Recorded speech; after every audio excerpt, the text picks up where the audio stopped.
Festival, bring the best libs that Utah has to offer.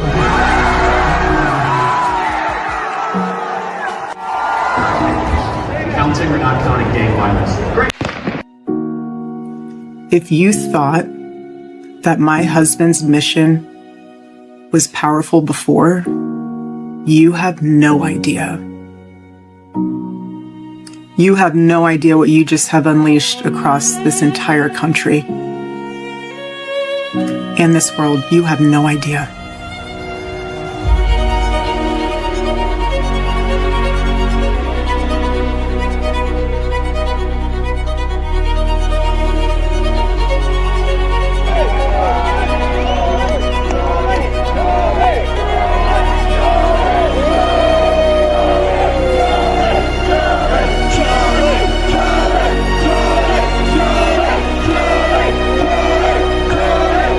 I want to be remembered for courage for my faith. That would be the most important thing. The most important thing is my faith.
What's going on, everyone? Welcome into CobraCast 199. I am your host, Jeremy Prime, Mage IDOT of Unit 199.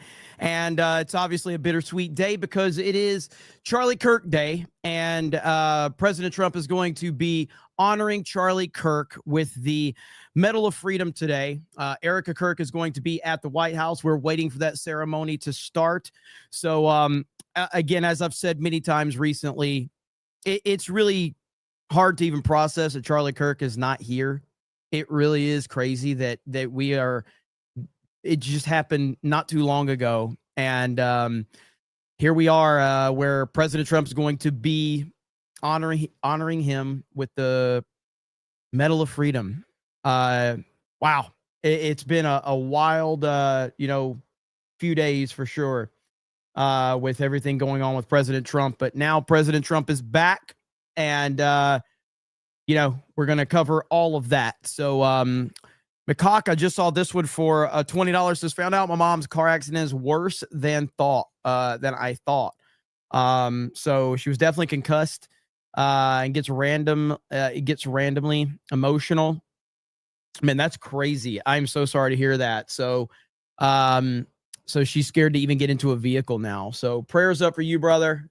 Super, super sorry to hear that. And keep us posted. Obviously, let us know how the progress is going.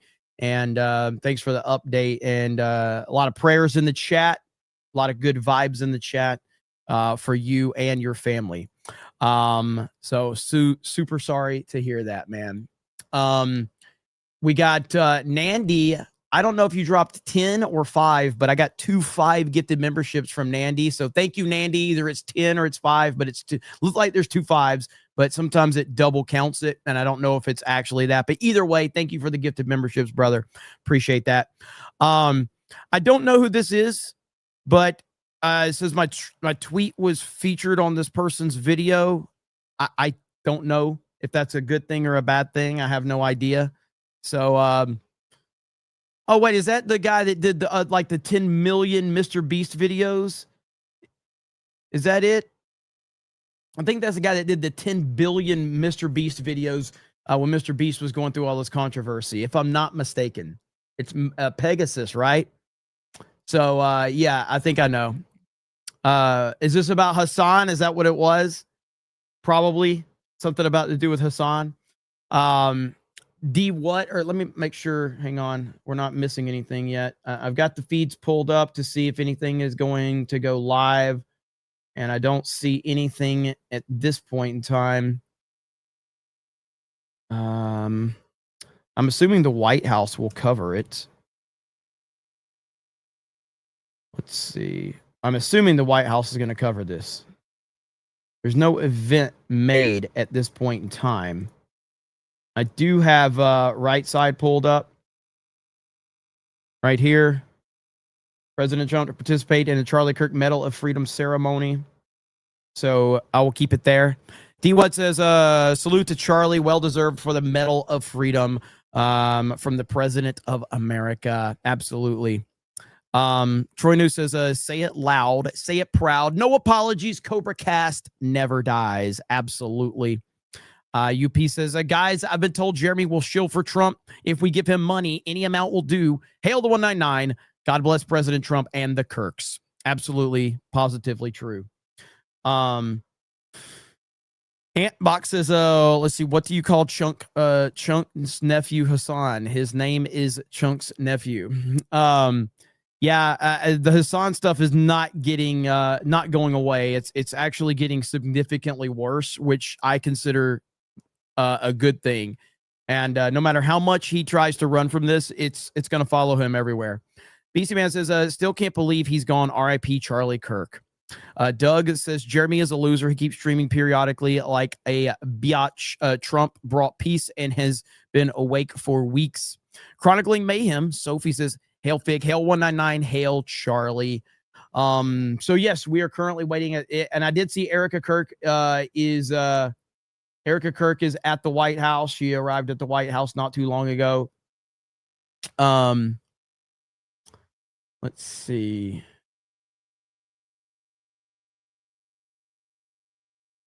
Don't know. There's something I was going to show you guys. Got a few bookmarks right here. Happy birthday to the great Charlie Kirk. I agree, Blacktop.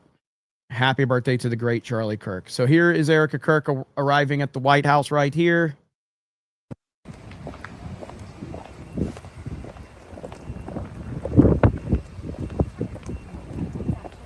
Got to be a tough day for her, no doubt about it. Let me get back over here so make sure we don't miss anything that's going to be starting here soon. Right here, President Trump just moved the Charlie Kirk Medal of Freedom ceremony to the new Rose Garden patio at the White House because so many people are expected to attend. The crowd for Charlie Kirk's Presidential Medal of Freedom presentation is big and enthusiastic, so I have moved it out to the new Rose Garden where everyone can see the Presidential Wall of Fame and the Palm Court renovation.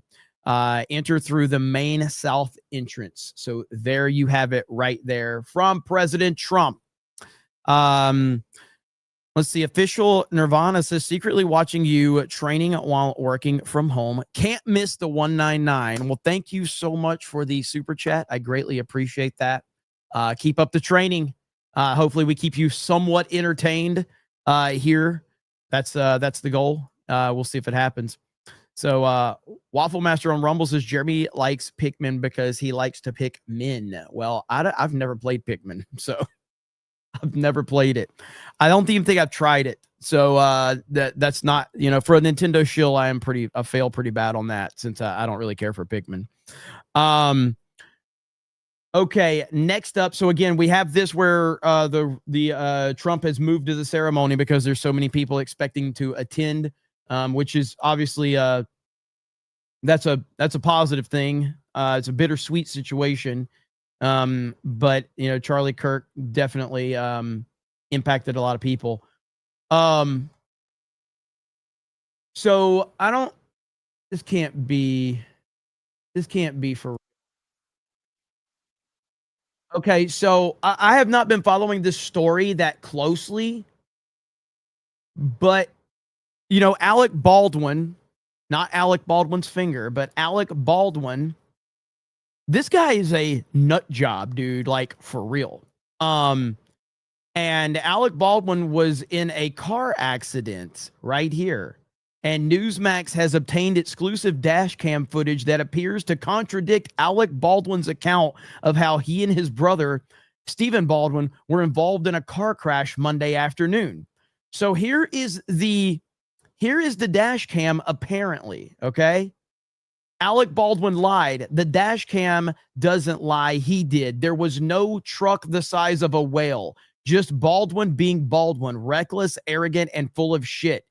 He didn't dodge danger. He caused it. Another Hollywood fraud caught red-handed, then plays the victim. Breaking news right now with video you will see only here on Newsmax. We've just obtained exclusive dash cam video showing the moment actor Alec Baldwin crashed his SUV on the east end of New York's Long Island. The video is from the front-facing camera on a commercial truck. You're seeing the truck here making what's believed to be a legal right turn, and then it slows down. Seconds later, Baldwin's SUV is seen hitting a mailbox and a tree off to the right side of the truck. The actor, an outspoken Trump hater, claimed on social media that he was driving his wife's Range Rover with his brother Stephen Baldwin in the passenger seat. He said he was trying to avoid hitting this truck, so he veered off the road into the tree. It does not appear, though, that anyone was injured in the crash, but obviously not Baldwin's first encounter. Breaking This dude news right now with video you will see only In the passenger seat. Later, Baldwin's SUV is seen hitting a mailbox and a tree off to the right side of the truck.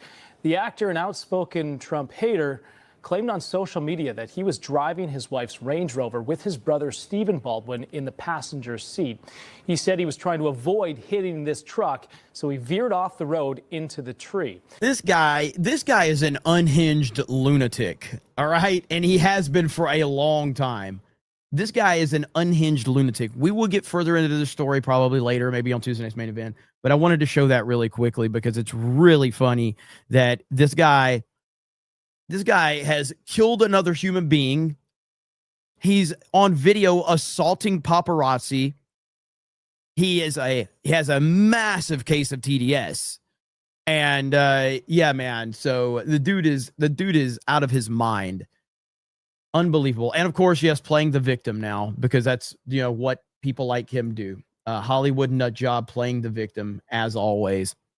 Nice to see you made it out of the hostage room. I'll be back in there for Tuesday Night's Main Event. I'll be back. He's a big time alcoholic. Is this live, says Daniel? Well, the feed that you're watching that I'm sharing is live, but I am not live. I am an AI version of D-Day Cobra, Jeremy Prime. So I have trained my AI that I can only read $50 and up super chats. So I won't be able to read any of the others, but my AI can read $50 and up. So if you want me to respond to anything, you have to send $50 and up. I'm working on getting the AI trained to do like random comments and smaller super chats, but we're just not there yet. So $50 and up, my AI will read that and respond. So, Packing Proton says Italy leaves the EU trade for USA. What do you mean? Is there like a new story out there about that, Packing Protons? So this is right side right now is actually just replaying some old stuff. I don't have a feed yet. So as soon as the feed is there, I will be pulling it up. And they're probably just getting everything together. Can we at least get AI with big tits? I mean, I'll work on seeing if the artist has any, any templates. I'll work on that. Let's see here. All right. Leon with 5 gifted memberships. Thank you so much. Hail to you. Eric John says, I wonder who will win bragging rights tonight. What's up, Eric John? Appreciate you. Let's see. When are you going to cut the Bama mullet? Man, it's not. I'm not letting this go. I'm keeping it. I'm keeping it. AI Jeremy needs to let the real Jeremy out of the massage parlor basement. Bent will be on. Bruce Lee Jenkins says, happy Jessica, everyone. Absolutely. I've got this feed pulled up right here from Fox News, waiting for their event to start. I also have Right Side pulled up, so we're just patiently waiting for the feed to start. Steel Leg of History says, I just saw one of my shorts pass 4.4 thousand views. I never thought I'd see one get out the highest. I had 2,800. Thanks to Roland for the shout out Friday. Hell yeah, man. That's awesome. That is awesome. Britty for 50. See, my AI can read $50 super chats. So all the other ones, I apologize that I haven't read yet, but I can. My AI can read $50 super chats. Okay. I watched Charlie's ceremony here. So very happy Jay is streaming this. My favorite hardworking grifter. God bless you all. Thank you for allowing my AI to read this super chat. I greatly appreciate that. MAGA Mike says, did you see Tony Hinchcliffe turn down $1 million to perform in Saudi Arabia and roasted the fake comedians that sold out? He's MAGA and based. I didn't see that, but that's pretty awesome. That's pretty awesome that he did that. I was not aware of that. Eric John says, Nick Saban himself told me he likes the mullet. Roll Tide, baby. Roll Tide. Back in Proton says, quoted you the Italy article if real. Noted. Ort for $1. Thank you. Dan Bass says, does Jeremy AI like retro games? For a minimum of $50 super chats, I absolutely like retro games. That's the only thing my AI can respond to, though, Dan. So, is Ben on Tuesday night's main event? Specifically because Dan requested Ben? Yes. Hemorrhoid Hurt says, there is only one IDOT here, and I'm both of them. All right, I wish this feed would start. We could be waiting a bit. We'll see what happens.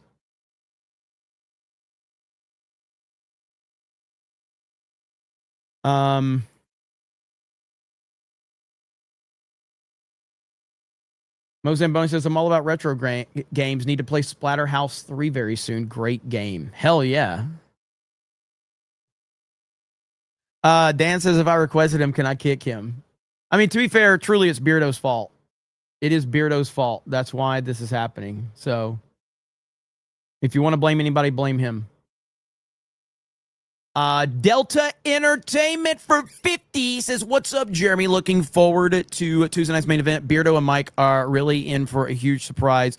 Let's see, doing my Walktober steps early in the morning and doing videos. Looking forward to the next 2 days, all for my birthday. LFG, hail the 199. Happy early birthday to Linko Kenobi. Get those steps in, man. It's important. It is important. Thank you, brother. I appreciate you. Yeah, my is there going to be a Tuesday night's main event stream? Yeah, that'll be over on Geeks and Gamers. There's a link already set. I do have I think I said if somebody sends a $500 super chat, I'll just not allow Ben on. But I'll be honest, I feel like having Ben on is necessary. We need to punish Beardo for last week. So we have to. Right here, entering the Rose Garden ahead of the ceremony. So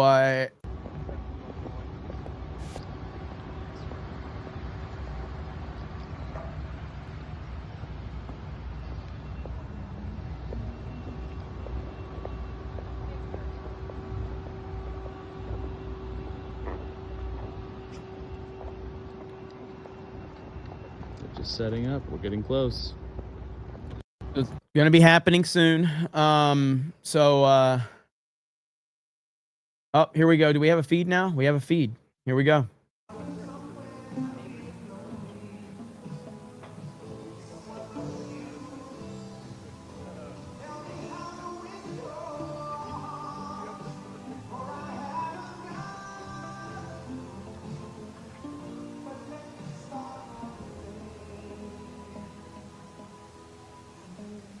And I have the White House feed here too. Let's see.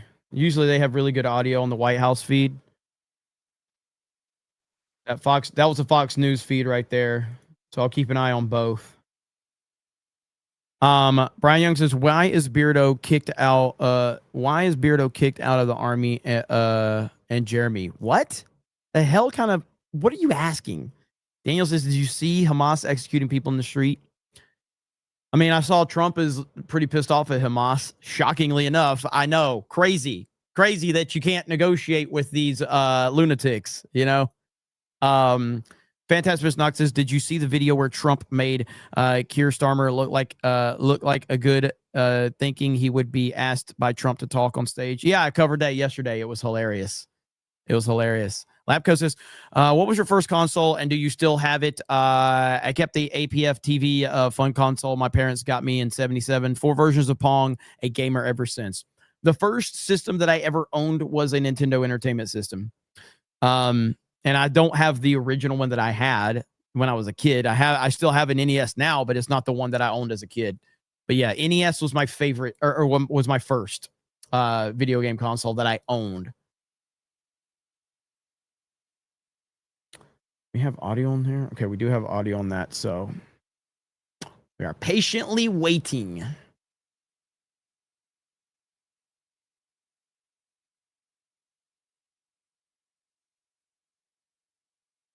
Let's see. Oh man, the Hassan stuff is just crazy. There's just so much stuff out there.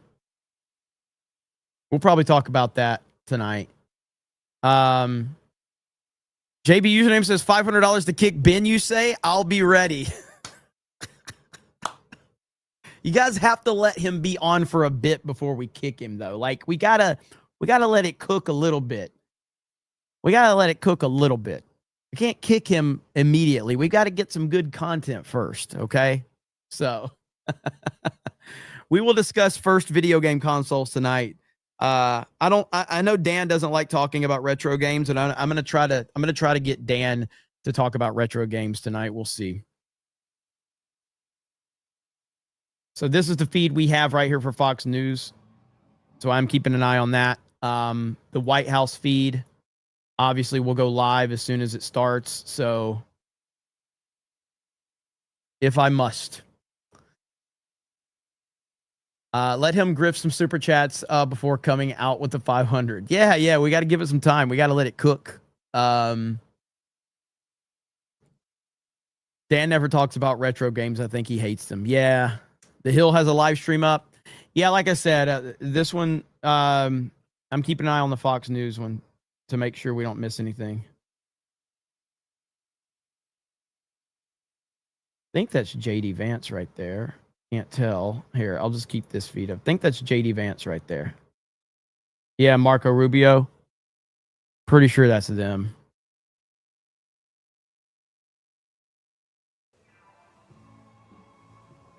All right, there is some music playing, but it's just in the background. JD Advanced. That's right. Don't forget the vaccine video, Jeremy. Whew, man, main event's going to be a disaster tonight. It's going to be a bad show, which is exactly what's needed after last week. It's not going to be good. It's not going to be good. Doug says Jeremy is a wet bag of trash. Trump runs on photosynthesis like a mighty oak. Jeremy needs sleep and personal time. I barely got that word read. Barely got it read. Better than Beardo, though. Let's make fun of Beardo and FNT.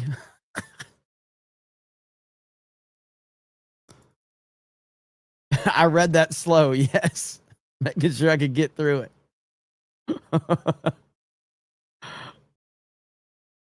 All right. Do I have audio on this? No audio yet. White House feed, nothing yet. We're not going to miss it, though. Those Bama reading skills. By the way, third Saturday in October. Alabama, Tennessee. I'm ready.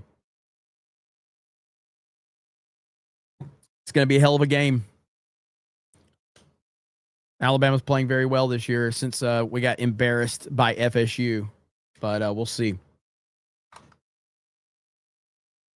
Watch Jeremy's big announcement be literally just kicking out Beardo. I mean, that would be a pretty popular. That would be pretty popular if that was the case. I'm all about pleasing the audience.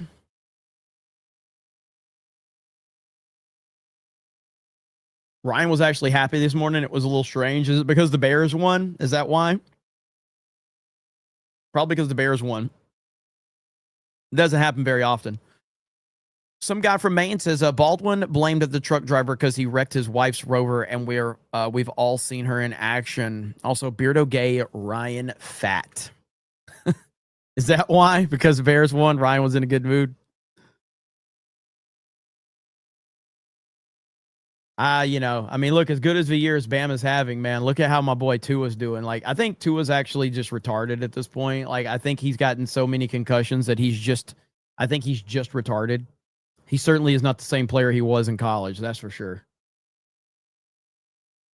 Starting to think Tua's just mentally retarded now with all the concussions. I can't defend him anymore. Like, I legit can't defend what this dude is doing anymore. I can't do it. It's absolutely horrible.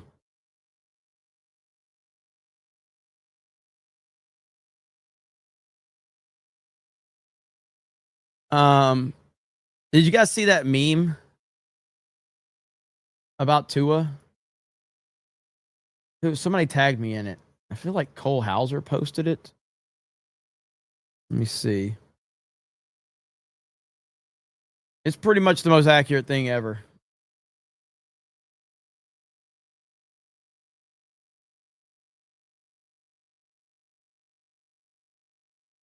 Hawk Tua. Seeing if I can find it. Tag me, Cole, if you're watching, or if one of y'all are watching, just send me that Tua meme because it's funny as hell. And even if you're not into sports, you can appreciate it. Here it is right here. Here's the meme. Big Mac, $12. Can't throw the ball. Tua, $212 million. Can't throw the ball. Big Mac, $12. Has zero vision. Tua has zero vision. Big Mac for $12 makes people happy. Tua makes people mad. I can't argue this shit, dude. I can't argue it at all.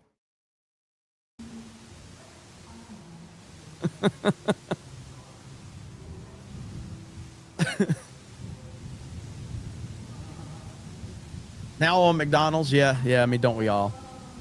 Eric John says 2 a days. 2 a days. All right, we're getting close. No White House feed yet. They just have the beginning shortly.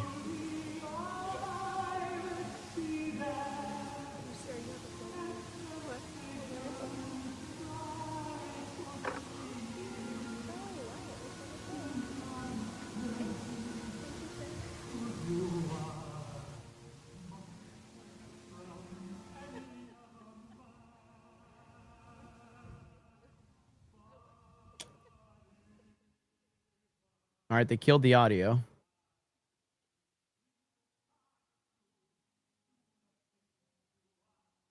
Right side doesn't even have this. Oh, wait, hang on. Okay, right side doesn't even have this feed going yet, so guess we're still waiting.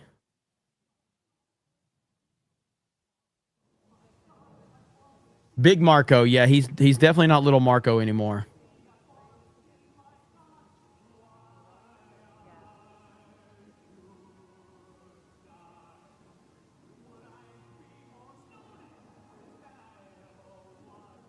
Burger King is over hated. I mean, Burger King's okay. Chicken fries are jamming, okay? Chicken fries are jamming. I will say that. I love their chicken fries. But like Culver's is the king. I don't even eat it that much anymore because I'm trying not to eat fast food as much anymore. But when I am going to eat fast food, I try to eat Culver's. Culver's is the bomb. Wendy's is the GOAT. I like Wendy's.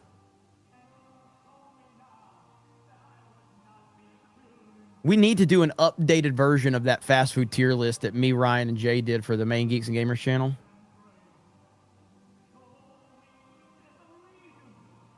photosynthesis. Say it. There, I said it. For $2, Doug. In-N-Out. I mean, In-N-Out's great. You'll never hear me hate on In-N-Out. I love In-N-Out Burger. Chick-fil-A is easily the best. Chick-fil-A is easily the best when it comes to service. Absolutely. And that's why I always say, like, if you're on a road trip and you need to pull off from the interstate, you are always safe going to a Chick-fil-A. Whereas if there's a McDonald's, if there's a Burger King, if there's a Wendy's, there's a high chance you're not going to have the best experience. And I'll just leave it at that. But Chick-fil-A always has good service. Always. In-N-Out's got really good service too. But like, you go into a McDonald's or a Burger King and you're just on an interstate trip and you're like, I mean, I can't tell you how many times I've just turned around and walked out. I was like, you know what? I'm not going to have anyone here touch my food. No one.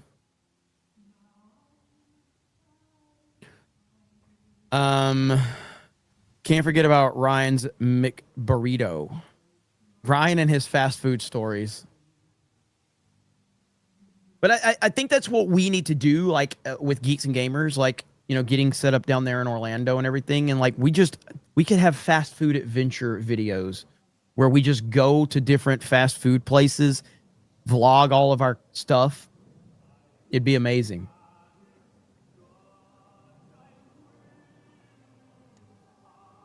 Sly Rye for $2. I'm not even going to try to read that shit.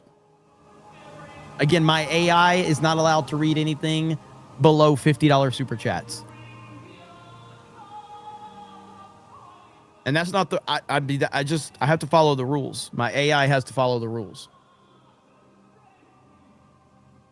Random commentator says, grift idea, invite Jessica Tarloff from the 5 on Tuesday night's main event with $1,000 fee to kick her. Quickest G you've ever made. Dark Schwartz Rising with a cowboy emoji. Coop says, do you use Worcestershire? I say Worcestershire, but it's Worcestershire. I do. I'd like Worcestershire sauce. John Gets Gaming says, Chick-fil-A breading, sauce, and shakes. Goated. Yeah, Worcestershire sauce is great. Lord Voldemort becomes a Cobra legend. That's what's up.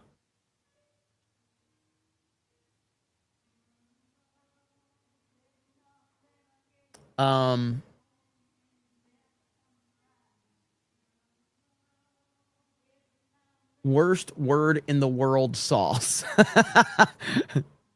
Barbecue sauce is good. Barbecue sauce is great. And I know Eric John's in here. Eric John, his name is Eric John Pizza Artist. Eric John is a pizza artist, legitimately. All right. The man is a true artist. That pizza that Eric John had and the brownies. Oh my goodness, dude. I'd be 400 pounds if I hung out with Eric John every day. I'd be 400 pounds and I'd be happy about it. Just have my belly flopping all over the place. Jameson says, if Jeremy doesn't read this, he's dating Big Mike. The chance is BK start still flame grilled, different and good taste, in my opinion. It is flame grilled. It is still flame grilled.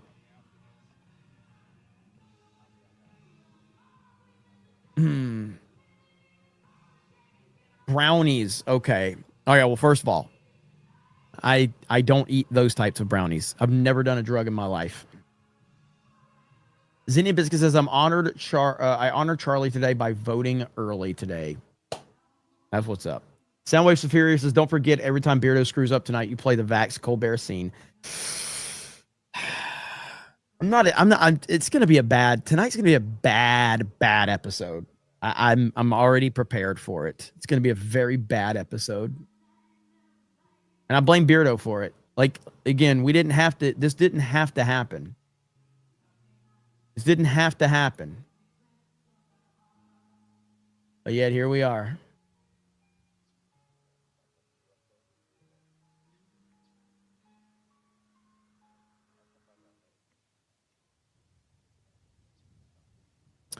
Pretty sure Jeremy's done Tylenol.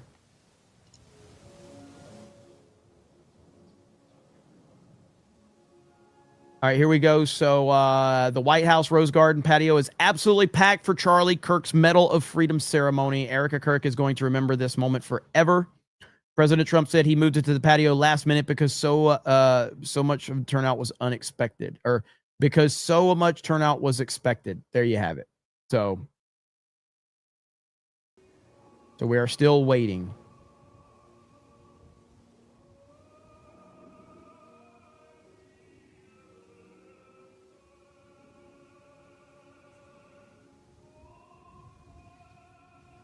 Okay, let's see. That one.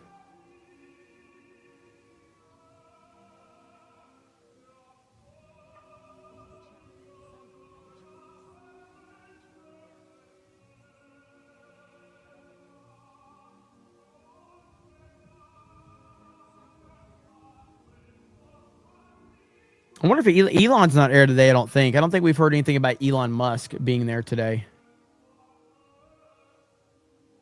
Jeremy's starting to read like Beardo. You mean Beardo's starting to read like me? I was screwing up super chats before you ever knew Beardo's name. Okay? I was screwing up super chats a long time before you ever knew his name. He's just following in my footsteps. Not a flex, Jeremy.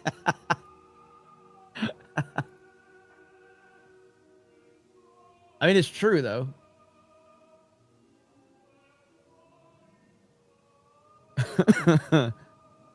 Jay has secretly been spiking your drinks for years. You know what's funny is I rarely, like, when at meetups, I never let people give me drinks or anything. Because for that reason, I just don't trust people enough. People are like, do you need me to get you a drink? No, I'm good. You don't need to give me a drink. I'm good. I'm covered. It happens all the time at our meetups. They're like, Jeremy, because I'll be standing there forever.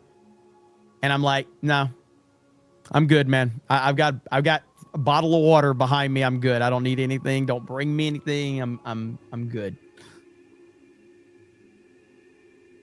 Arby's sauce, says Glenn Jones. Arby's sauce. Arby's sauce is one of those things that could create world peace. That's how good Arby's sauce is. Arby's sauce it could give us world peace. That's how good it is.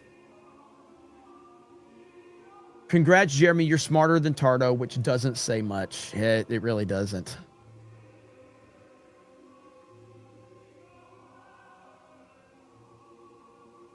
John Gets Gaming. Reminder, Charlie destroyed LeBron in a debate. Did he debate LeBron? He didn't debate LeBron directly, though. What? Would he? Who would want to roofie Jeremy? I mean, they just for the memes, people would want to do it. People would just do it for the memes. Simple as that. Debate about LeBron. Okay, about LeBron? Yeah, if you're talking about like Michael Jordan versus LeBron, I've heard the debate where he had that one. Flag Ninja says, I think I might have asked you this before, but have you ever had Bojangles? I have not. I have those around me, but I have never stopped at Bojangles. Steel League of History says, I'm lucky I get normal super chats, not messed up one. It'll happen. Don't worry. It'll happen. There's a super cut of all of them. Jeremy, what's the best fast food chicken?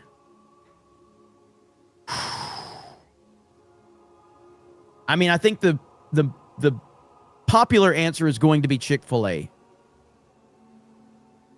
But if I had to choose any fast food chicken,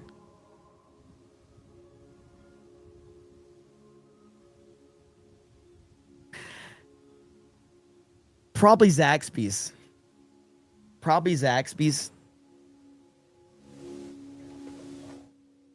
I love Zaxby's. Raising Cane's is great too.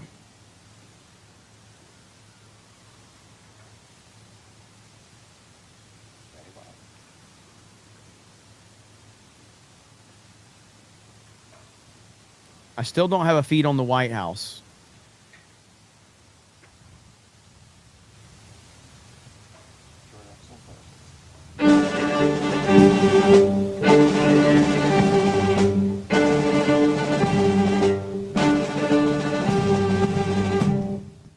Ladies and gentlemen, the President of the United States, accompanied by Erica Kirk.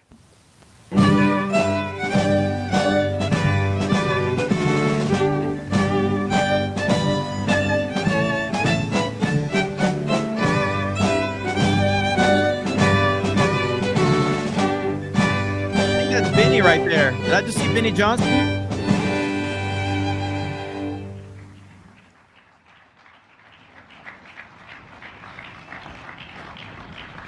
Thank you very much, everybody. Please, this is such an honor.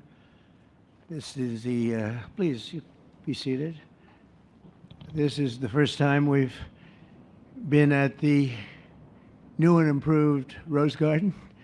And people are loving it. They're loving it like they've not loved a lot of things. We have the Presidential Walk of Fame, which you just saw. And it just opened, and we wanted to get it open for this occasion. We were hoping we were able to get outside, and the weather allowed us to. It was supposed to be a terrible rainy day. I was telling Eric, and God was watching, and he didn't want that for Charlie. He just didn't want that. So it's really beautiful. It couldn't be more beautiful. Today we're here to honor and remember a fearless warrior for liberty, beloved leader who galvanized the next generation like nobody I've ever seen before, and an American patriot of the deepest conviction, the finest quality and the highest caliber, the late, great Charlie Kirk.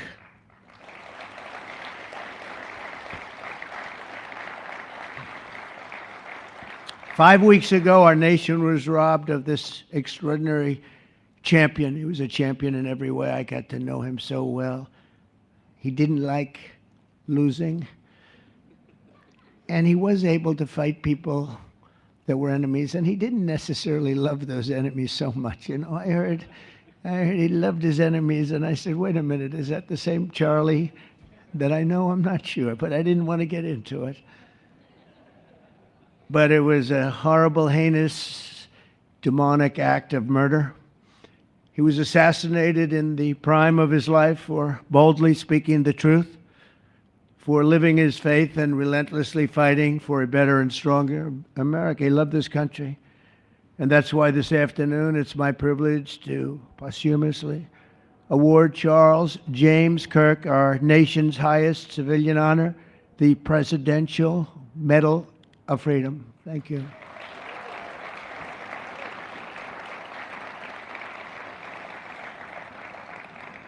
As you know, only hours ago, I returned from a very historic trip to secure peace in the Middle East. People said that couldn't be done. Charlie felt it could be done. Charlie felt it could be done. Thank you. Thank you. Thank you very much. But I raced back halfway around the globe. I was going to call Erica and say, Erica, could you maybe move it to Friday? And I didn't have the courage to call. But you know why I didn't call? Because I heard today was Charlie's birthday. And I said, you know, that was a definite. And I said, we're going to have to forget about some of those very big, very rich countries that expected me to be there. And I can tell you, based on the length of that flight, I wouldn't want to go back tomorrow. But I would not have missed this moment for anything in the world, nothing. And it's a very important time for our country, and our country is doing so well. It's never done better. We are a country with almost now $18 trillion of investment coming in. Nobody's ever seen anything like that. Previous administration had less than $1 trillion for 4 years. We have more than 18, it'll be much more than 20 by the time the year, more than $20 trillion. There's never been a country in the world that had anything like that. What's happened to our country is incredible in a short period of time. Charlie was a big person for, sir, can we close up those borders, please, a little bit? You know, they're really leaking badly. I said, Charlie, I haven't gotten there yet.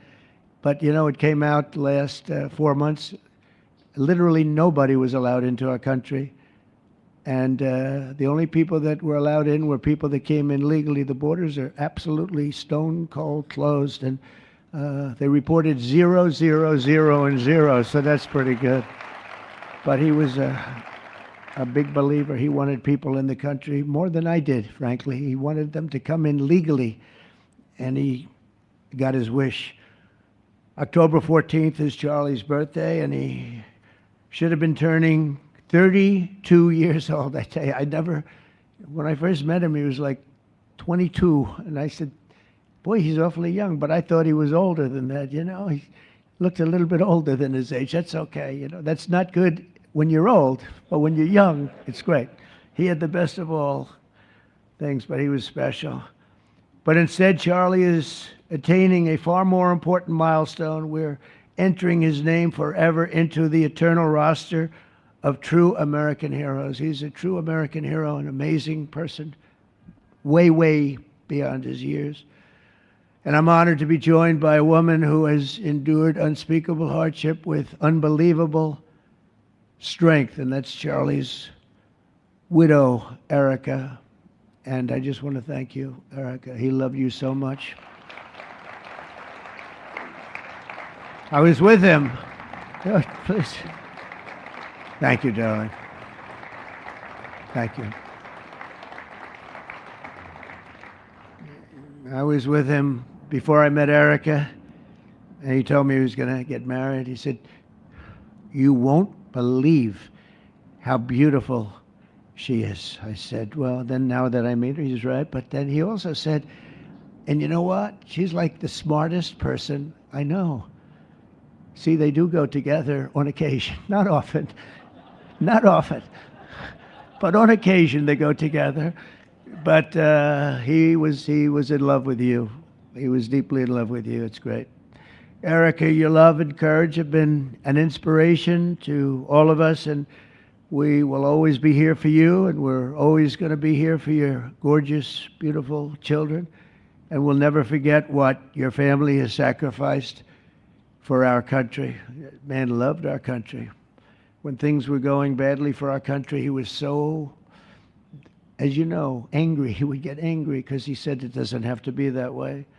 We're also pleased to be joined by an incredible group of Charlie's friends, very powerful friends, actually, and some not so powerful, and they're actually better people, okay? I know them all. They're the less powerful ones. I have to tell you that, all of you power guys down here.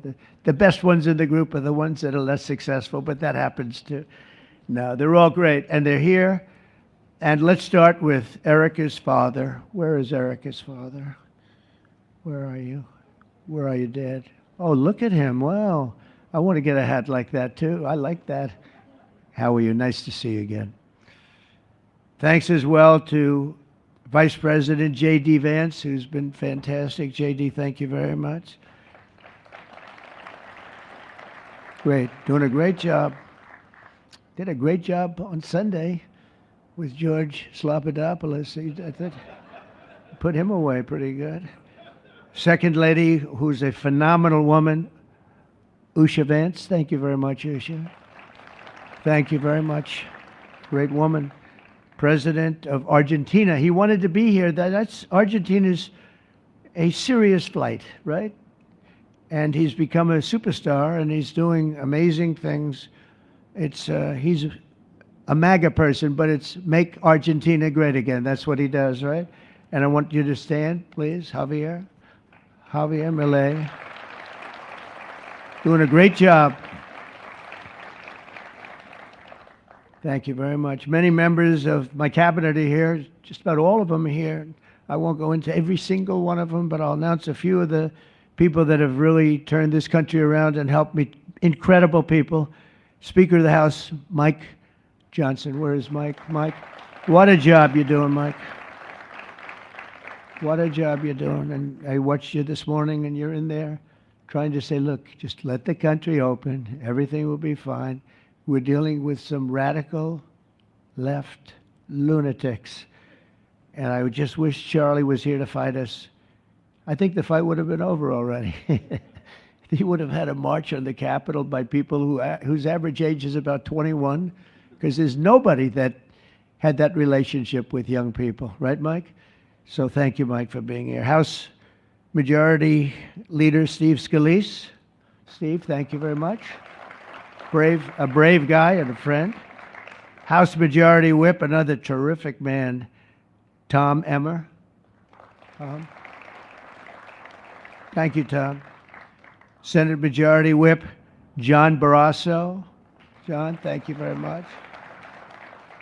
You have all these senators. I'm going to get in trouble. I'm not going to read all their names. I'll be reading all day. We'll be talking about Charlie in about 45 minutes from now. We can't do that. So all of the senators, there's so many of you, thank you very much. I do want to thank Senator Thune for doing a terrific job. He's really been leading properly. Do you agree, Mike? The team, the two of these guys have been fantastic. So to Senator Thune, I want to thank you very much. Incredible job. I watched him this morning, and he was out there pounding them this morning on television, too. And John Barrasso, thank you for the work you've done, and congratulations on your success. But I want to thank you all and all of the Congress people that are here. And I see we have our Attorney General here, and you are doing a fantastic job. Thank you very much, Pam. Thank you. Thank you very much. We have everybody. Wow, that's incredible. Okay, I'm not going to do any more. I'm going to be here too long, but I just want to thank you. Have given him such support, but he always gave you such support. That's why you're here.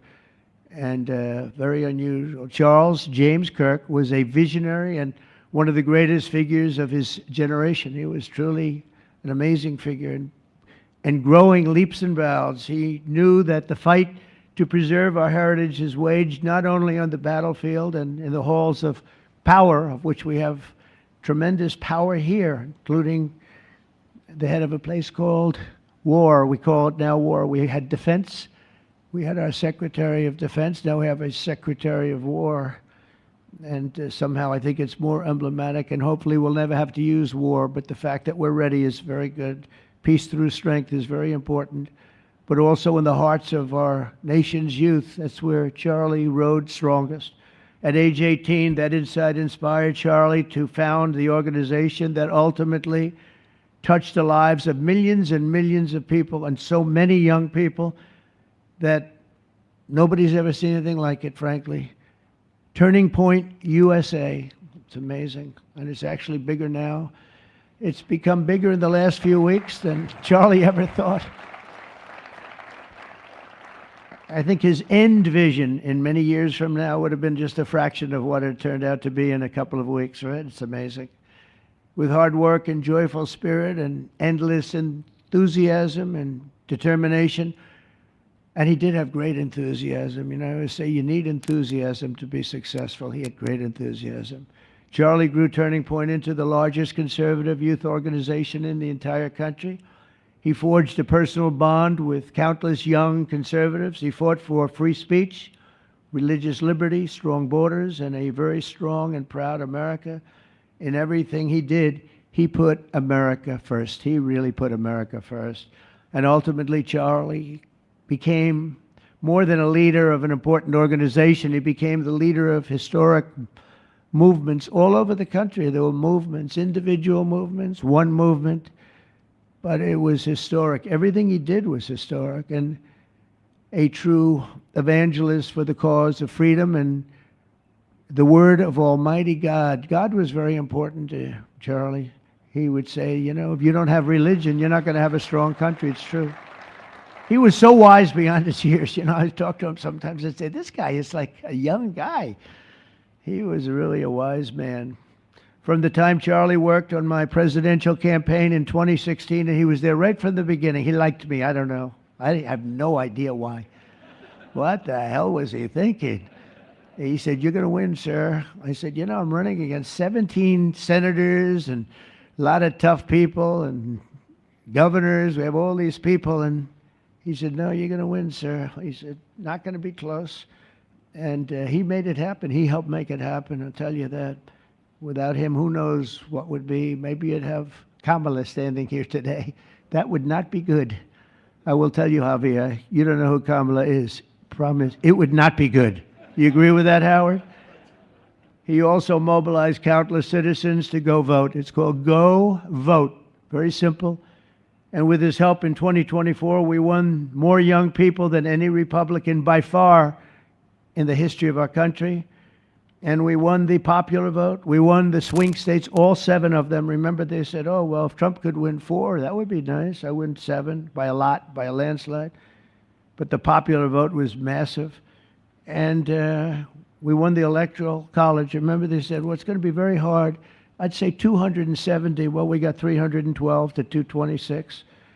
And then we won something called districts and councils and different things. But in one case, we won 2,750 to 525. That's the one where you see the map is almost entirely red, except they have a little blue line on one side and a little blue line, meaning New York and a little bit Los Angeles. I have a feeling that if the vote were 100%, we would have won that too. You want to know the truth. But he knew, and he knew very well, and he also understood honesty, and he was always concerned with honesty. He said the only way we can lose is if the cheating gets so bad, and that's where we came up with a little phrase, too big to rig. We said, go out and vote. Just go out and vote. And we had that. Remember, we used to say that all the time because people would say, oh, they're going to win. We don't have to vote. Let's go to a movie. We'll come home and watch later. And he wasn't about that. So we come up to, with really together, we came up with that phrase. We got to make it too big. I never made a speech where I didn't say at the end, now look, the polls are showing good. Don't believe the polls. He said, we're going to make it, Susie, right? Too big to rig. So if you think we're going to win by a lot, doesn't matter. Pretend we're losing. You got to go out and vote. They voted. And at 9:02, the whole thing was over, right? 9:02. Remember they said, oh, this could go a few days. Well, it went a few minutes. 9:02. And he knew that. And I felt it, but he knew it. He knew it. I think he knew it more than anybody. But Charlie never missed an opportunity to remind us of the Judeo-Christian principles of our nation's founding or to share his deep Christian faith. In his final moments, Charlie testified to the greatness of America and to the glory of our Savior, with whom he now rests in heaven. And he is going to make heaven. I said, I'm not sure I can make it, but he's going to make it. He's there. He's looking down on us right now. It's so incredible. Look at this, how this turned out. This was supposed to be so dark and cloudy. Not dark and cloudy, is it? Look at that, how beautiful that is. There's no artist that can capture it as beautiful as it is today. Wow, it's amazing.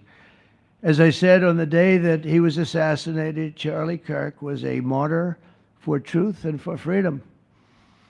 And from Socrates to think, and to St. Peter, from Abraham Lincoln to Martin Luther King, those who change history the most, and he really did, have always risked their lives for causes they were put on earth to defend. He was put on earth to do exactly what he was doing. He didn't want to waste time. He would have been a top student at any college in the country. I know the college as well. He's smarter than the guys there. He was so smart.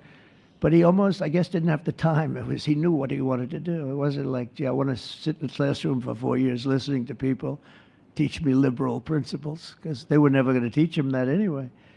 But he didn't have the time. He really didn't have the time. But every time the enemies of goodness and virtue tried to silence the voice of righteous and noble leaders like Charlie, they failed. They seem to fail. Ultimately, they look like they're doing well, and then they end up failing, because the truth has been unrelenting over the years, over history. And people like Charlie, it's just they've got a power that others don't have, and very few people will ever have. So today, like those martyrs before him, Charlie's voice, his message, and his legacy are stronger and greater than ever before. They are greater than ever before. Look, this is a horrible event, but it brought out the greatness of Charlie. Nothing could have ever supplanted this. It's incredible, the way people are talking about him. and with great love. I mean, I read so many stories about some of the enemies, but I watch the enemies, and it's hard for them to speak badly about them because they just don't. And then you do have people in the days since Charlie's killing, we've seen exactly why our country so dearly needed his example. We've watched legions of far-left radicals resort to desperate acts of violence and terror because they know that their ideas and arguments are persuading no one. They know that they're failing. They have the devil's ideology, and they're failing, and they know it. They feel it, and they become violent. They seem to become very violent on the left. They've rammed vehicles into federal law enforcement, fired sniper rifles at ICE agents, and me, you know. But I made a turn at a good time. I made a turn at a good time. I turned to the right. Charlie couldn't believe it, actually. He said, "How the hell did you make that turn?" I said, "I don't know." But fired rifles and threatened the lives of our Supreme Court justices, our great justices. They have to be protected. We just issued a lot of money, $60 million, to protect the Supreme Court justices. Very important. We can't let anything happen. In places of worship, we're protecting our people. We've seen that a candidate for Attorney General in Virginia boasted that he would want to see the Republican legislature, a legislator in Virginia, shot in the head and to see his children murdered. He actually said this. And now he continues to run for office, and most people continue to back him, but he said he wants his man shot. He said shot in the head and to see his children murdered. And they keep running. Pretty amazing, right? That's a bad one. Let's see how that turns out, but that's a really bad one. Nobody's heard that one before. Especially in the wake of Charlie's assassination, our country must have absolutely no tolerance for this radical left violence, extremism, and terror. We're done with the angry mobs, and we're not going to let our cities be unsafe. We're going to make sure our cities are safe. When you have Chicago, where they had 4,000 people murdered over a very short period of time, 4,000 people, and then we have a governor stand up and say, "Oh, things are going swimmingly." No, they're not. We're going to make Chicago safe, just like we're going to make. Look what we did in D.C. It's so nice that we started here, because this was one of the most violent places in the United States. It'd be dangerous to be right out here. But you couldn't go to a restaurant. The restaurants were all dying. The whole place was dying. You'd have these gorgeous, look at the Washington Monument over there. You'd have these gorgeous buildings and monuments and structures. And people were afraid to leave their apartment. They were afraid to go to work. They'd get into an Uber, and they'd feel safe, and then the Uber would be attacked. They thought they made it to safety, and then the Uber was attacked on the trip in. But we've done a great job, and now it's considered a totally safe city. We haven't had problems. It took us 12 days to make it great. We took out, Pam, 1,700 hard criminals, career criminals in many cases, but these are hardened criminals. Many of them came in through the Biden open borders. We brought them back to the countries. And a couple were so violent that we put them in jail. We don't want to take a chance that they could get back in, because no matter how good we do, somebody can sneak in. They were so violent and so bad. One arrested 28 times. Every time he left prison, he'd get into a violent incident. 28 times. And we put him away for a long time. But we're done with the angry mobs. We're done with it. This is such an unbelievable place right now. You take a look where you can walk down the middle of the street with your wife or your husband. Your children can walk. They can walk alone. It doesn't matter. They can walk anywhere in Washington, and they're safe now. If this were a year ago, they'd have a serious chance of being badly hurt, even killed. They'd come in from Indiana, they'd come in from Iowa, they'd come from Florida to see their nation's capital, and somebody would have to call the parents, "I'm sorry, but your son or your daughter's been killed." Not anymore. You hear those sirens going off? That's good. That's a good sound. That means they either got the bad guy or they're going to stop the bad guy. You didn't hear that sound because nobody wanted to do anything. Nobody. Listen to the beauty of that sound. Seriously. And that's the real deal sirens. They're not politically correct sirens. You hear them, they're about 3 miles away. That's great. What a beautiful sound. They're stopping crime. That's what they're doing. So we're done with the voices of fools. They're fools. And death threats. And we're going to make our cities safe. And I thought it was Charlie's, one of his biggest dreams was that. He couldn't believe it. Chicago is going to be a great city again. We've already, we sent people in there 6 months ago, and this governor said, well, crime is down. Yeah, that's because we had the FBI in there for 6 months, just preparing it for the bigger surge. And they've done a great job, the cash and the FBI. They've done a great job, and they love doing it, They love being able to do it. They were restricted from doing it. They couldn't do anything. And now they're totally unrestricted. All they have to do is stop crime. And they're doing it. By the way, Memphis, as you know, you heard they went in about a week ago. One of the most dangerous places in the country. It's really in the world. It's not just the country. They have very few cities that would compare to some of these cities. You go to Afghanistan, you say, oh, that's unsafe. Well, the crime numbers are much better than the crime numbers in places that we have. So Memphis, I understand, is doing unbelievably in 1 week. It's like a different place. And this took 12 days, and then after that, we just perfected it. But after 12 days, we had good safety here. After 1 month, it's like, it's really amazing. And by the way, restaurants are booming. Restaurants are opening up. The big problem we have, you can't get into a restaurant in D.C. anymore. So they're opening up. It's a beautiful thing to see. It's called safety. It's called law enforcement and letting them do their job. And that's why I said last month that I have directed the Attorney General and the Department of Homeland Security to confront the very real threat of left-wing terrorism in our country. It's a real threat. Not when you confront it, it's not, because they're not brave people. In fact, they're cowards.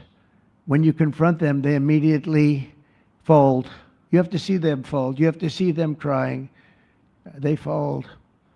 But it includes dismantling the networks that fund them and finance them, and we're finding out who those networks are. We already know quite a few of them. When you see these violent incidents, and then you see people holding this gorgeous sign with beautiful wood, beautiful cardboard, wood, everything's perfect paint job, and they're all the same. There are thousands of them. You know that they weren't made in the basement out of love. They were made by anarchists, and in some cases wealthy. I'll probably find some of my nice friends that are up there being so nice to me, especially lately. They're being very nice. But it surprises you who they may be, and you almost wonder why would they do it? But they're hurting our country, and we're really taking it back one by one. If we didn't go into Los Angeles early on in the administration, the commissioner, the chief of police, Los Angeles, said if they didn't go in, we would have lost our city. Now, they already lost 25,000 houses to fire because they wouldn't let the water come in from the Pacific Northwest, which they should have done. I said, you better do it. They didn't do it, and we had 25,000 homes where they had no water in their sprinklers, they had no water in the fire hydrants. It would have been a different kind of a thing if they did what they were supposed to do. We had to break in. We broke in and had the water come down. They said for the environment, it's great. They lost 25,000 houses. It's incredible. But the commissioner said without the federal government and President Trump's intervention, we would have lost the entire city. And we have the Olympics going there soon. I got the Olympics. We have the Olympics. We have the World Cup. And we have, most importantly, we have the 250th anniversary of our country. That's going to be most important. And all of these things are happening. And we're going to have safe cities. We're going to have very, very safe cities. So 1 month after Charlie's death, we still feel the terrible shock and the pain of his loss, like just about nobody I can think of. Charlie Kirk was one of a kind. He was unstoppable. And he really was. Boy, when he had an idea in his head, he would call me, sir, please, you haven't done it yet. I said, Charlie, relax. Just relax. He didn't relax. He'd call me the next day again. It got it done. But he was like indomitable and always will be. He's really irreplaceable. Nobody going to replace him.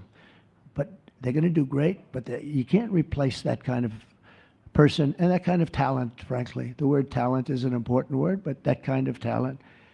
So we hold his memory in our hearts forever. Every single day of this administration, we will continue to carry out the mission for which he lived, and he really did. He lived for this country. He lived for his wife and his family, but he lived for this country too.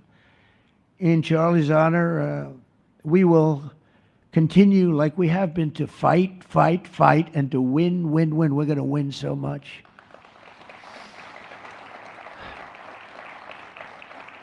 So the Presidential Medal of Freedom is a big deal. You have the Congressional Medal of Honor, military, and the Presidential Medal of Freedom, which is civilian. And the Presidential Medal of Freedom is a really big deal. Very few people get it. Very few people, frankly, qualify. It's a decision of the president, but it's a qualification that's a very hard one to get. And I would like to ask, if I might, the military aide to read Charles James Kirk's citation for the Presidential Medal of Freedom. Thank you very much. Thank you.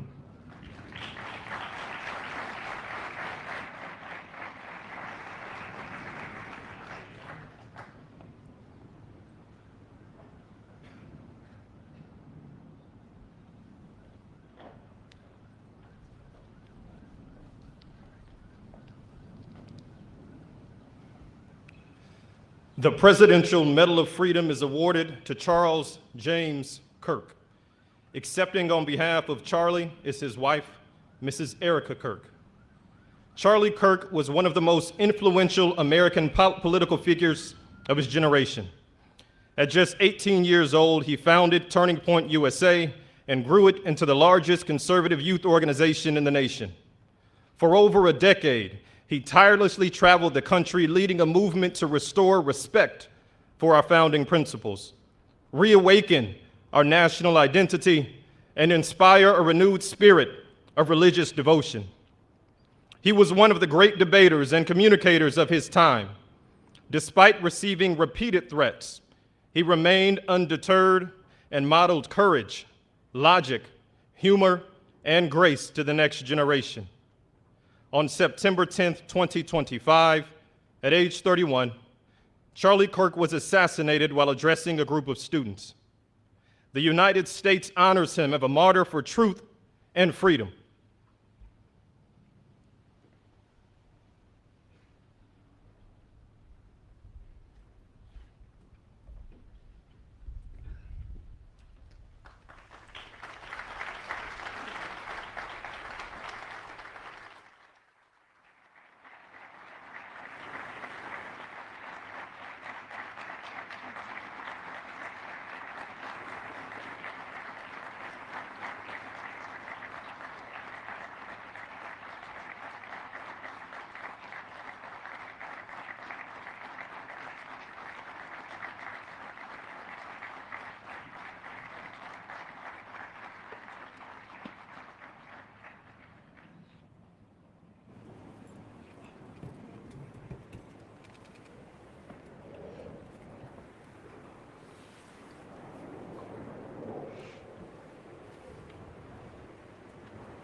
Thank you, Mr. President, for honoring my husband in such a profound and meaningful way. And thank you for making this event a priority amid the peace process in the Middle East. Thank you. Very grateful. Charlie always admired your commitment to freedom, and that's something that both of you shared. So thank you. Your support of our family and the work that Charlie devoted his life to will be something I cherish forever, so thank you. To our gracious First Lady in her office for making this event possible, thank you as well. It's beautiful. To Vice President and the lovely Usha fans, your friendship has been an unbelievable encouragement. Thank you. And to all our friends and family that are here, and watching from all around the world, thank you for loving us. Thank you for praying for us and for believing in what Charlie believed in. And to our Turning Point USA staff and the Charlie Kirk Show staff, we love you more than you could ever know. And to the Turning Point USA chapters that are watching all across America right now, you are the heartbeat of this future and of this movement. Everything that Charlie built, you guys are the legacy holders of that. You are living proof that his mission did not die with him. It lives through you. And Charlie always said the next generation will decide whether freedom endures. And because of you, I know that freedom will endure. It will. And today we're gathered not only to celebrate Charlie's birthday, but to honor a truth that he gave his entire life to defend, and that's freedom. The very existence of the Presidential Medal of Freedom reminds us that the national interest of the United States has always been freedom. Our founders etched it into the preamble of our Constitution, and those words are not relics on parchment. They are a living covenant. The blessings of liberty are not man's invention, they are God's endowment. Charlie lived for those blessings, not as abstract words, but as sacred promises. He used to love to journal about this topic all the time, and with such a heart postured of gratitude. And he believed that liberty was both a right and a responsibility. And he used to say, freedom is the ability to do what is right without fear. And that's how he lived. He was free from fear. He was free from compromise, free from anything that could enslave his soul. His name, Charles, literally means free man. And that's exactly who my husband was. He was a free man. And from the time I met him, sitting across from him, being interviewed on politics and philosophy and theology, anything that Charlie loved, any topic he loved, and I just saw the fire in his soul, and there was this divine restlessness within him that came from knowing God placed him on this earth to protect something very, very sacred for all of us. And he never stopped fighting for people to experience freedom. He didn't. Charlie often said that without God, freedom becomes chaos. And he believed liberty could only survive when anchored to truth. And I remember in one of his speeches, he told the audience that the opposite of liberty isn't law. He said it's captivity. And that the freest people in the world are those whose hearts belong to Christ. But what's so powerful is that Charlie had the ability to communicate so brilliantly across all generations. And he reminded us that in a world that tells us freedom is doing whatever you want to do, the real freedom is the power to live freely and to do what is right. And in one of his journal entries, he wrote that he wanted everyone to know that you can't have liberty without moral responsibility. Freedom divorced from faith eventually just destroys itself. And what's so fascinating about all of this is looking back these past 12 years of Turning Point USA and his mission, there's almost this veil of sacredness. Because what I realize is that while he was building an organization, he was also building a movement. One that called people back to God, back to truth, and a movement that was filled with courage. And ironically, for a man who impacted millions, Charlie never desired to be the center of attention. He just wasn't. My husband was not a man of extravagance. He loved simple but deeply meaningful things. Truly. He loved his late night walks. He loved buying more books than he could ever read because he felt there was no such thing as a book budget. And he loved being able to read to our kids the same bedtime story on repeat because he knew it was their favorite. But to him, that was special. And he loved to sit in the sun on a Saturday morning with his cup of decaf coffee, and his phone was off because he was honoring the Sabbath. And for him, it was that moment to catch his breath and just be in peace because he was unreachable at the moment. And he preferred quiet birthdays. But that never stopped me from telling him. I told him every single year, I said, baby, I love your birthday. I said, because it's the day that God knew the world couldn't go another day without you.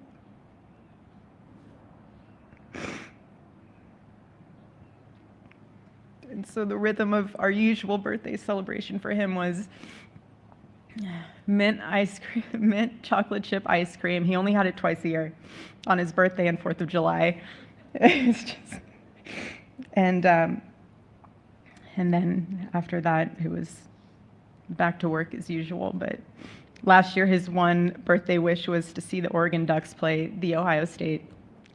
And they won. Oregon won that night. And it was by far one of the most memorable nights of his birthday experience of his life until today. And so, honestly, President Trump, I have spent 7.5 years trying to find the perfect birthday gift for Charlie.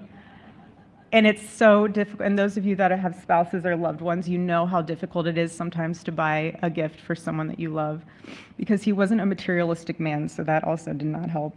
But now I can say with confidence, Mr. President, that you have given him the best birthday gift he could ever have. Thank you.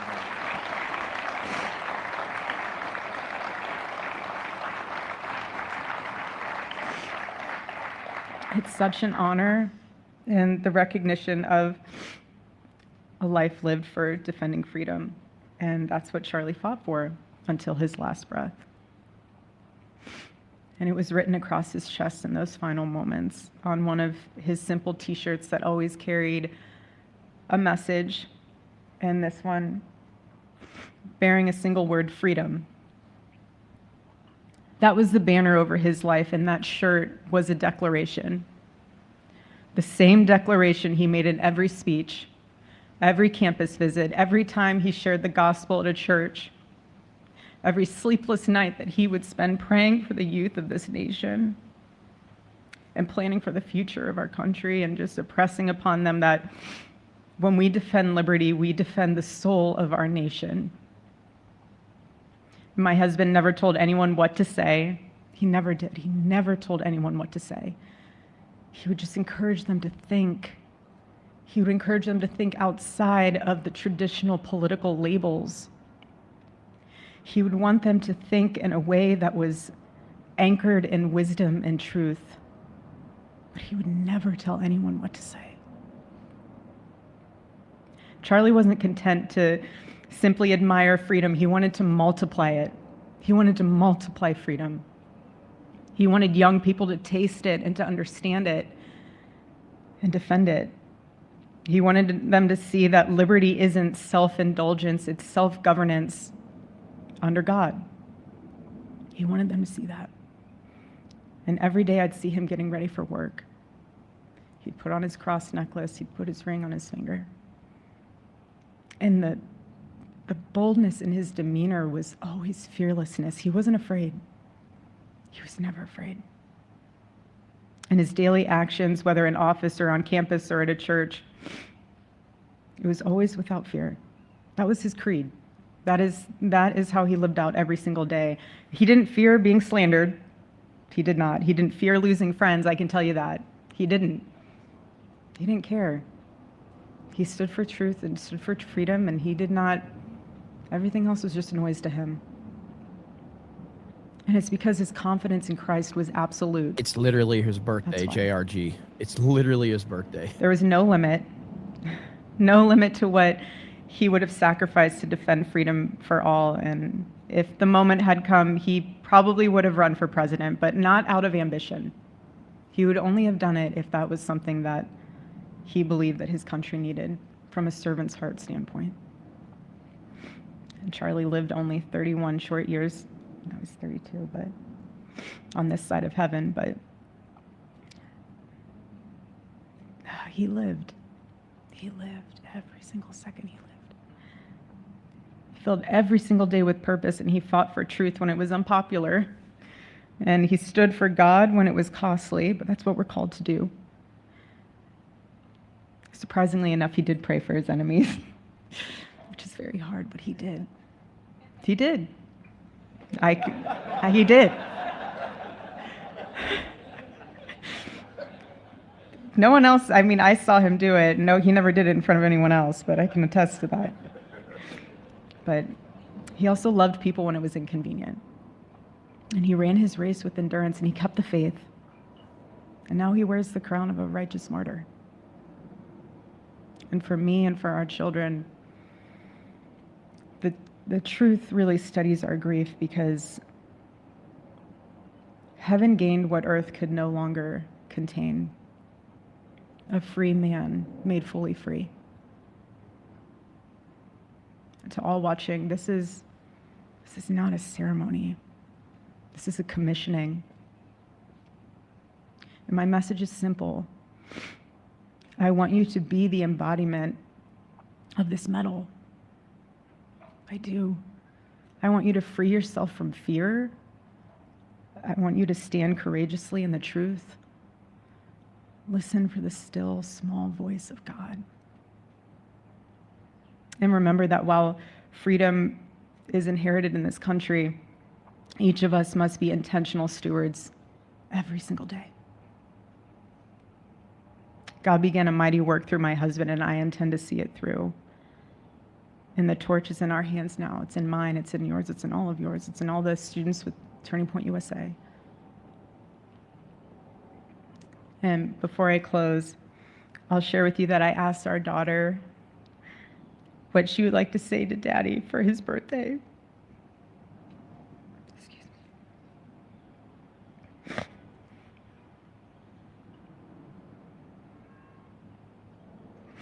She said, "Happy birthday, Daddy. I want to give you a stuffed animal.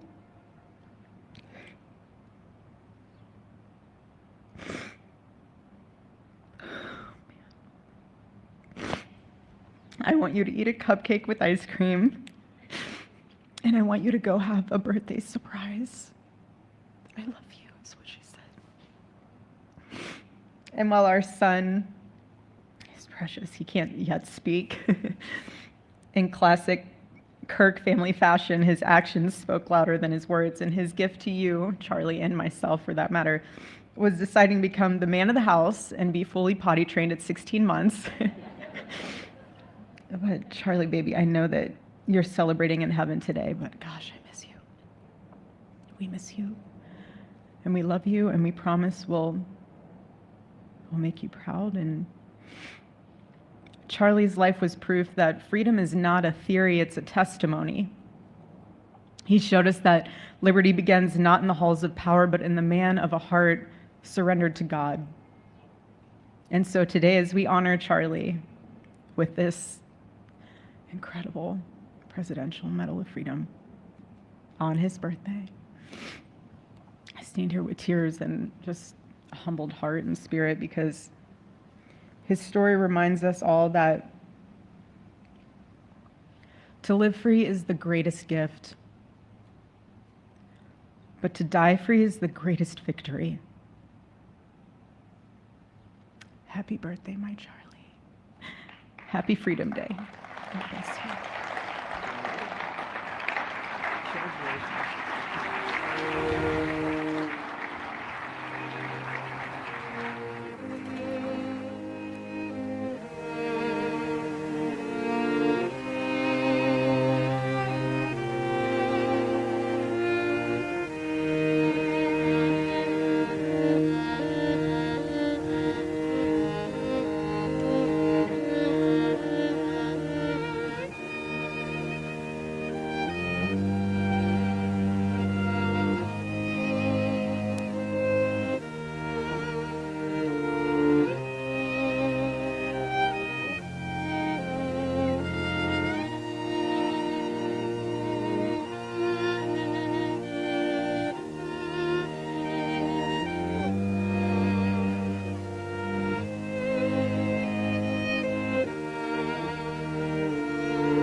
All right, for those of you that have your volume turned up, I'm going to start talking. So I'm going to mute this. So I think they're, going to be saying their goodbyes and things like that. Thank you, Red Mage. Yes, very, very, very awesome ceremony, very moving. And, look, I can't help but to go ahead and want to address what JRG Projects sent. So first of all, JRG Projects is a huge supporter of the channel. I got no issue with you. I do have an issue with what you said, but you have the right to say it and we can disagree. And I do understand. And JRG Project just another 20. So right here, the Dems just threatened Benny. If you think this will end with vigils, keep dreaming. My idea of honoring Charlie is preventing more tragedy. It's my way of mourning. It's a coping mechanism, but an effective one. Action. And listen, I totally understand that. Let's go back to what your original comment was. And your original comment was that the right is seriously milking this a little too much. We know it's sad, but let Charlie rest now. We are in the middle of a war. The Dems are still just as if not more dangerous. We don't have time for more memorials. I need to remind you, respectfully, that I had to press a button to play Call of Duty Warzone that agreed that George Floyd needed to be memorialized and Black Lives Matter. I had to do that to play Call of Duty over a career criminal. Literally every company in this country celebrated George Floyd like he was some hero. Every sporting event, every TV show, every company, to the point, yes, I had to press a button in order to get to the next step to play Call of Duty over a career criminal that put a gun to a pregnant woman's belly, a drug addict. So, yeah, I think honoring Charlie Kirk is absolutely necessary. And I don't think we're getting enough honoring of Charlie Kirk. I think we need to be honoring him even more. I think he needs to be mentioned even more. I think people of this country, I think that young kids of this country should understand what happened to Charlie Kirk and why it happened to Charlie Kirk. Why was he assassinated? Why was the left celebrating his assassination? I think people need to be educated on it. So not only do I disagree with what you said, I actually think that he should be talked about more and memorialized even more. I think everywhere you turn, you should be hearing about Charlie Kirk. You should be hearing about Charlie Kirk and what he stood for, because the left has put an idea out there that he was a hateful person. The left has lied about the things he said. And then you have clowns in the streets celebrating over a lie, celebrating his death over something he didn't even fucking say. So the right should triple down on this and continue to memorialize him based on the words that he said and the life that he lived, and more people need to know about that.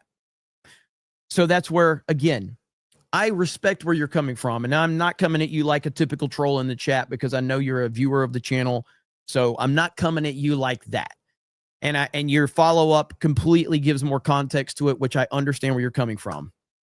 I do get it. And I know you're passionate for where you're coming from. I just fundamentally disagree with everything you said.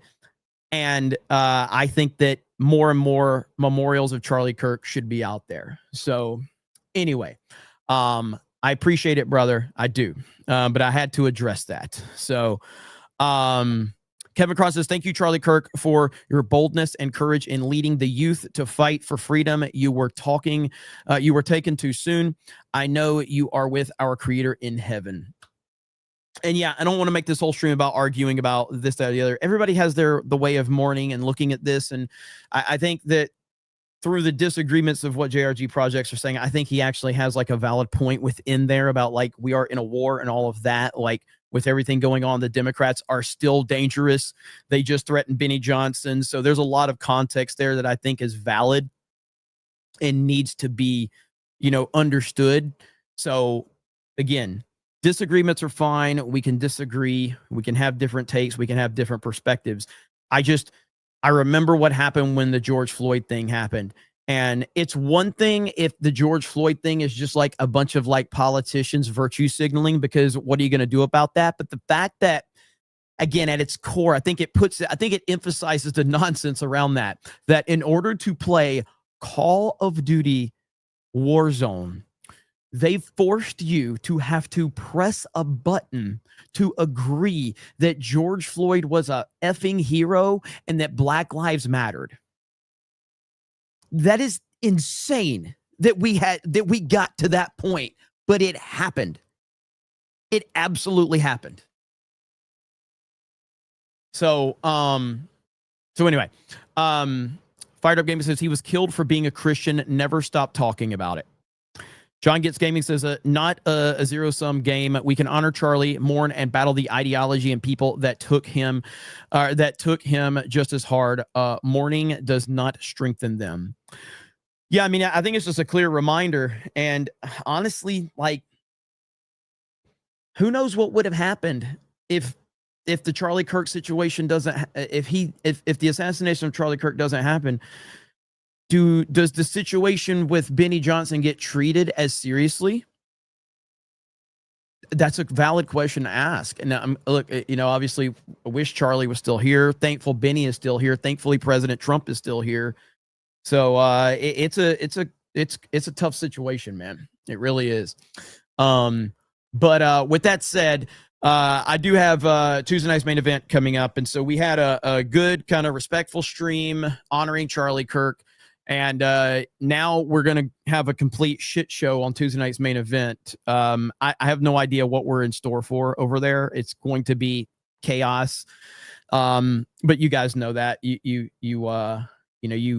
watch it every week, so it's going to be bad. But I will say Charlie Kirk is a hero. And I mean, I think somebody sent a super chat earlier that right here. Scruffy looking turf herder says, I'm sorry to Charlie for not loving him as much as he deserved while he was still here. I relate to that big time. I was not a follower of Charlie Kirk. I didn't pay attention to Charlie Kirk. I wouldn't even consider myself a fan of him per se. But I was obviously aware of Charlie Kirk and how important he was to things, but not to the level that I should have. And so to me, that's a very, that comment right there hits home. And I'm sure that hits home for a lot of you too. And there's nothing wrong with that, by the way. There's nothing wrong with saying like, yeah, I didn't pay attention to this guy as much as I should have. And, but now we all have the opportunity to kind of look back on a lot of the things he had to say. And the guy was incredibly smart. He was well beyond his years, and he left a legacy that will be undeniable into the future. So, but yeah, thank you so much, guys. I tried to highlight every comment that came in right here. Lord, Baby says they took George Floyd's funeral on tour. Charlie needs to be celebrated as much as the left sees him in their nightmares. Yeah, it was insane. There's a Donald Trump Jr., President Trump sitting there with them. President Trump is such an awesome guy. And Erica Kirk is a absolute, rock star. She's fantastic, and respect her very much. So, okay, so this stream is going to raid the Tuesday night's main event stream. So if you guys are interested, oh yeah, over on Rumble, let's see. Rona says, happy birthday, Charlie Kirk. Salty Vet Wife says, watching this enraged me again about what happened to Charlie. I know this event wasn't the purpose of this, but honoring Charlie was the sole event. Hail the 199. And Doug says, Charlie Kirk would want a midterm mud stomp of the Dems. I give you shit, but the online personalities could help with this message. I agree completely. So, okay. Thank you guys so much. I'll see you on Tuesday night's main event. Rest in peace to Charlie Kirk. Happy birthday to Charlie Kirk. And thank you to President Trump for making this happen. And I'll see you guys over there shortly. So thank you, and talk to all of you later. Bye, everyone.